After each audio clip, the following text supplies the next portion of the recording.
Uno degli incubi più ricorrenti degli studenti è quello di rivivere il momento degli esami, qualunque essi siano, dalla maturità all'università. Ebbene, quanto accaduto ad una 26enne padovana dell'incredibile e purtroppo non è solo un brutto sogno che può essere interrotto dal suono della sveglia.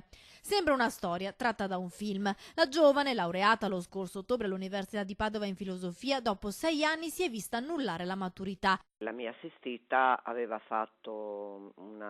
frequentato un istituto paritario riconosciuto, per cui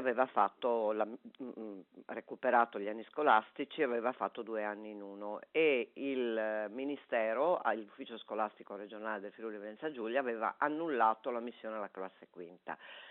Il TAR del Friuli Venezia Giulia, a cui noi avevamo fatto ricorso, aveva accolto il nostro ricorso, per cui poi la signora ha regolarmente frequentato la classe quinta, ha ottenuto il diploma di maturità e poi si è anche laureata. Quanto accaduto è paradossale, dice l'avvocato che sta difendendo la ragazza. Pronto il ricorso al Consiglio di Stato del Tribunale del Friuli Venezia Giulia per chiedere che la sentenza venga annullata. C'è un ulteriore paradosso nel paradosso, perché questa sentenza è stata pronunciata in assenza di contraddittorio, nel senso che a me non è stato notificato l'avviso di fissazione dell'udienza, quindi noi non abbiamo potuto comparire in udienza e difenderci. I fatti si sono svolti a Pordenone e riguardano il periodo di studi in un istituto paritario ora chiuso a seguito di vicende giudiziarie che hanno coinvolto il preside. La ragazza, che abita a Sarmeola di Rubano, vuole rimanere anonima ma è rimasta profondamente sconvolta dalla vicenda che ha appreso dai giornali. Qualunque cosa dovesse succedere,